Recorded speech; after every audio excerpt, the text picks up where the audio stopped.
welcome to another episode of Ton's Two Cents T2C podcast. Today's episode is titled Strategic GovCon Centers, San Antonio, Military and Cyber City, USA. We will explore how these twin pillars of national defense and cybersecurity are shaping the future of GovCon across the nation and locally here in Texas. I'm your host, Ton Wilson, and today we have with us Mr. Chris Cook, the principal owner of San Antonio Cyber Consultants, who will share his rich knowledge and insights on why all eyes should be on San Antonio. That's Texas, y'all. So pull out your pen and paper and be prepared for a masterclass on the Strategic GovCon Center. Chris, thanks for joining us today. It's great to see you again. Please say hello to our listeners, who we call intellectuals, and tell them a little bit about yourself. Good morning. I'm Chris Cook. I'm a retired Air Force intelligence officer. Live here in San Antonio. It's become home for me. And when I retired from the Air Force, I thought I knew San Antonio, but I've learned a lot since. And I hope to share some of that with you today. Thank you. Great. Thanks so much, Chris. And before we dive into this master class on San Antonio, with your extensive military service in cybersecurity, can you share a brief anecdote or an experience that kind of epitomizes the fusion of these two worlds in San Antonio and how it's shaped your perspective on the strategic importance of this region for the GovCon community? Thanks, John. So when I retired from the Air Force 20 years ago, I was the director of staff of what was then Air Intelligence Agency, now 16th Air Force. And 16th Air Force includes, and Air Intelligence Agency included at the time, both the Air Force ISR capability and the cyber capability. And because I had come from San Antonio, had been stationed here 3 different times, I thought I knew San Antonio. But it was only after I retired and joined into the Chamber of Commerce's voluntary effort here that I really started to know San Antonio, the good, the bad, and the ugly, so to speak, and had a chance to contribute. An old friend invited me to the Chamber IT Council meeting, and it was apparent at the first meeting that it wasn't the right people at the meeting. We had not engaged Right. the right people. We didn't have the right people attending, and we had not sat back and thought about the rich resources that we have or what we needed to do. So I drew 3 circles on a white marker board at the time. They overlapped kind of like Mickey Mouse's ears. One of them I labeled government. And in my view, that was federal, state, and local. This next one I identified was business, the commercial business, defense industry, business community. And the third was academia. And those circles overlapped. And I said to those that were there and have said a number of times since, the more we can get those 3 different entities working together, the more we can do. If they don't work together, we can't do anything. If they all work together, we can do anything. And so I would start with that point for this group that wherever you are, Huntsville, Alabama, San Diego, Colorado Springs, Washington, D.C., wherever it might be, if you want to make a difference in your community, start with an inventory of resources and then bring those groups together to the degree that you can. Thank you. Yeah, no, I think that is so key, and it's very universal. I think regardless of what we do, especially those of us who have been in the GovCon business for decades now. I can't believe I'm actually about to say decades. It seems like a blur at sometimes, but having the right people at the right table at the right time, and having that table big enough that you're willing to bring in others for that. And I love the fact that, I'm part of AFCEA International, and I know that a lot of our colleagues are. I think what that association does really well is that we bring together all of those 3 elements: industry, government, academia. And so there are such rich centers, just like San Antonio, all across the country. that I'm really looking forward to highlighting as we go through, this series and this conversation here today. So I think this conversation is really timely. I think industry is really starving and wanting to talk about this, and we're honored for you to speak with us here today about that. But before we really get into the why about San Antonio is the Strategic Center for Military and Cybersecurity. Let's lay some kind of foundation for our discussion today. Um, it's an evolutionary process for having and creating this strategic hub. And I I know my husband is going to be listening to this. He came up through the military, the Navy Marine side, Okay. so we won't hold that against him. But let's talk about the history and get a brief history lesson, tracing how San Antonio has really evolved into quite the powerhouse it is today for GovCon, for different industries, from historic military bases to cutting edge cyber commands. I'd like to kind of uncover the milestones that marked this transition and transformation, actually. Chris, can you, reflecting on San Antonio's rich history, could you take us through some of the pivotal moments that propelled it into the forefront of military and cybersecurity excellence? And how do you see these historical milestones influencing our current landscape? Thanks, John. The from my perspective, this goes back to right after World War II. Um, Coming out of World War II with Ultra and Enigma, the cryptologic effort to break the codes of the communication systems of both the Germans and the Japanese, the National Security Act of 1947, one, created the Air Force. It, two, created the Department of Defense, and three, it created the intelligence community.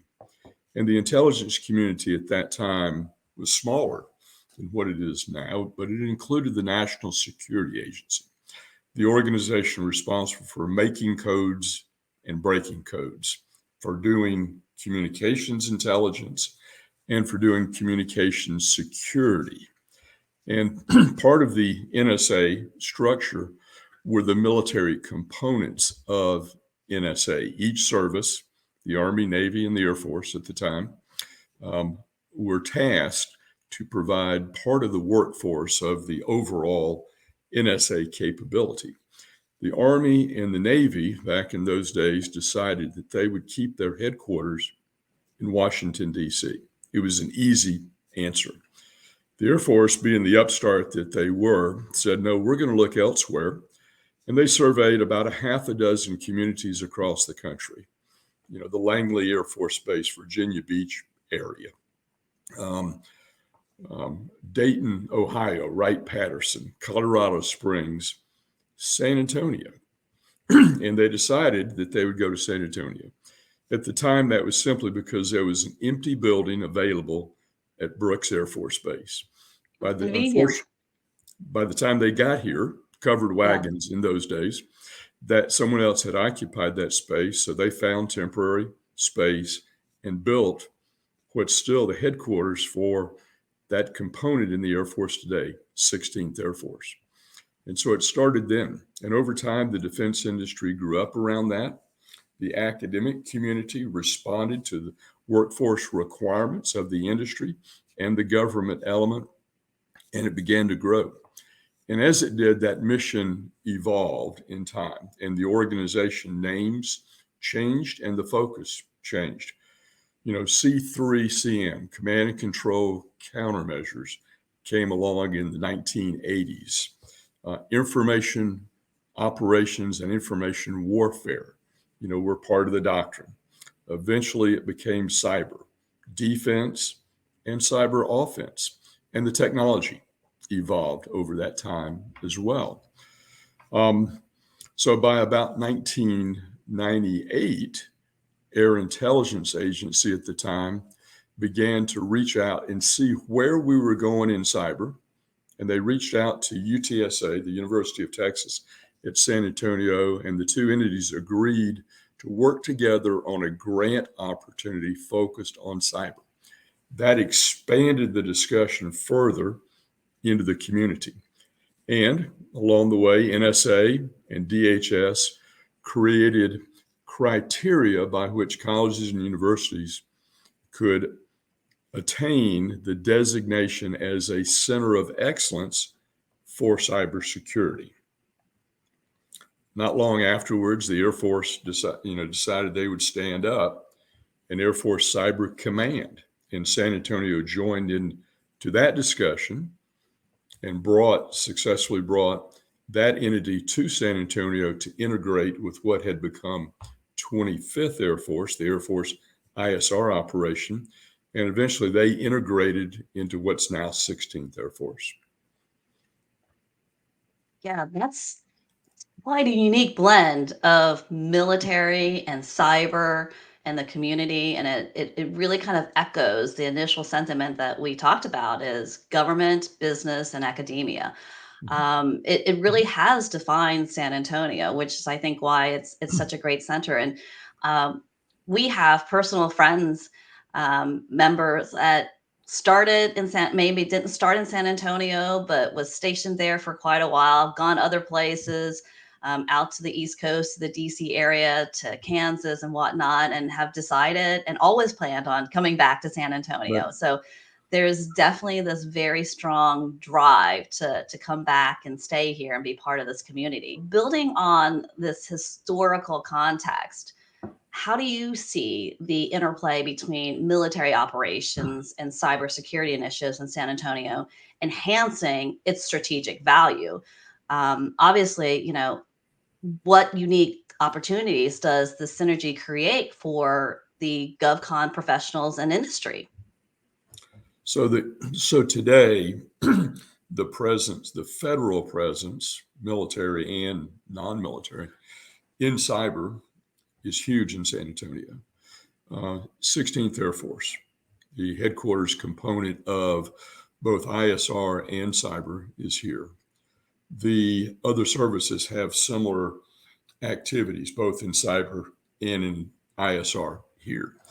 The FBI has a very large cyber operation here in San Antonio, as does the Secret Service.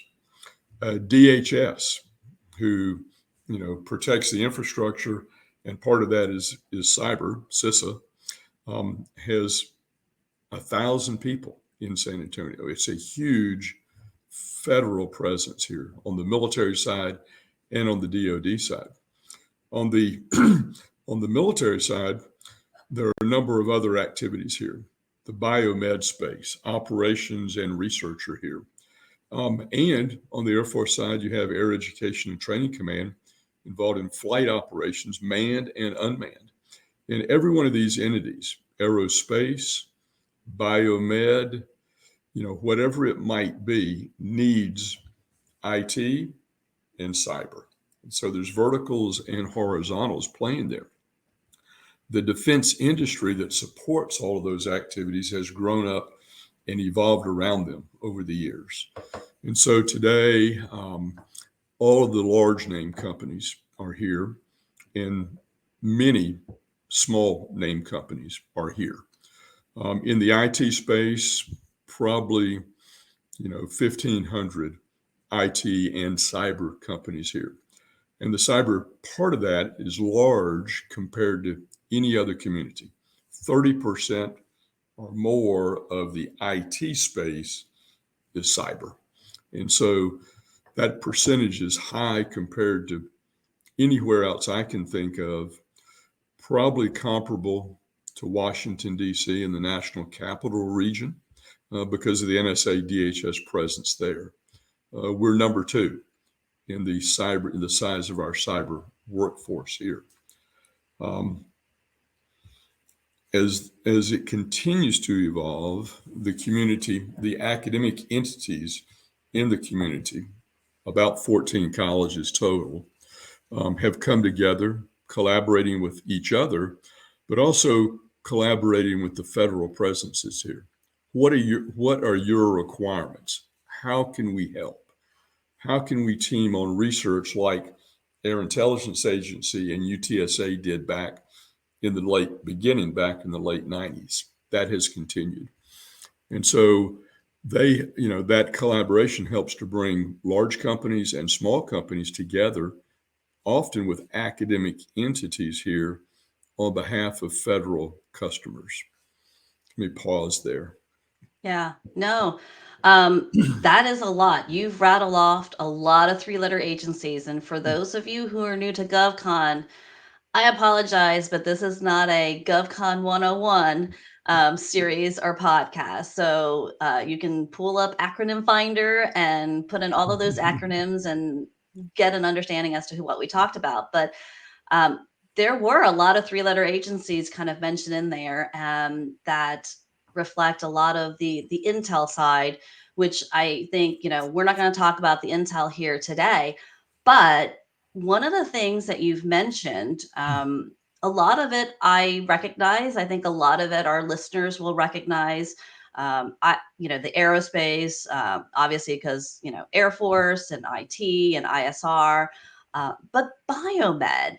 I think that is one of the areas that you mentioned that really kind of got me a little bit because I'm an East Coast girl, so don't hold that against me.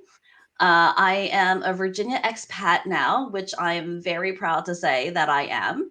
And for those of y'all in Virginia, I'm sorry, but once you leave Virginia, life is really, really good. There is life outside of the DC metro area.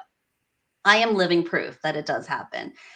And so when you leave that area and you see things in a different way, you're like, well, if I'm thinking health or biomed, I'm thinking HHS, NIH, we're thinking Bethesda, Maryland, CDC down in Atlanta, biomed, San Antonio. Where did that come from? How did that all of a sudden get into San Antonio? So many of your listeners, some of your listeners perhaps, have heard of Wilford Hall or Brooks Army Medical Center, two Yes. major hospitals within the federal DoD space who provide great service operationally, medical operations, if you will. But a few years ago, and so those are here. A few years ago, the military decided to consolidate all military medical training, no matter what it might be, here in San Antonio. So the education training part of the military medical community was consolidated here several years ago now at Fort Sam Houston. So you have the operational elements, Wilford Hall and Brooks Army Medical Center. You have the training operations that lead into that, and that includes the field activity at Camp Bullis, one of the multiple components of Joint Base San Antonio. And then you have the research end and the high tech end. Some of you, I would hope all of you perhaps, have heard of the Brooks Army Medical Center Burn Center. So the Burn Center is the best burn center in the world. If you're a victim of a burn or a chemical spill and you work for the federal government, no matter where you are, they're likely to wrap you in a cocoon of technology, which starts to capture information immediately and feed your treatment process as they relocate you to the burn center here at Fort Sam Houston. It's amazing. The It's Army's incredible. the Army's Institute for Surgical Research is here in San Antonio. So their responsibility is to develop the amazing life-saving technology being used on the battlefield, saving lives that 10 years ago or 20 years ago, or when I was a youngster, we never would have saved. Yeah. And they do amazing work. And then the final one I would point out for this group is the Center for the Intrepid. And that is the best physical rehab center, in the world. And it's here in San Antonio. And I mention those to you because in the biomed space, we've got HIPAA. We've got to protect all of that data. We've got medical technology that needs to be secured. We've got the ability with AI to do predictive analysis on medical care down to the individual patient level, to predict what as you age like me, you're going to have to deal with going forward. It's an amazing capability today, and it's an amazing opportunity for this group.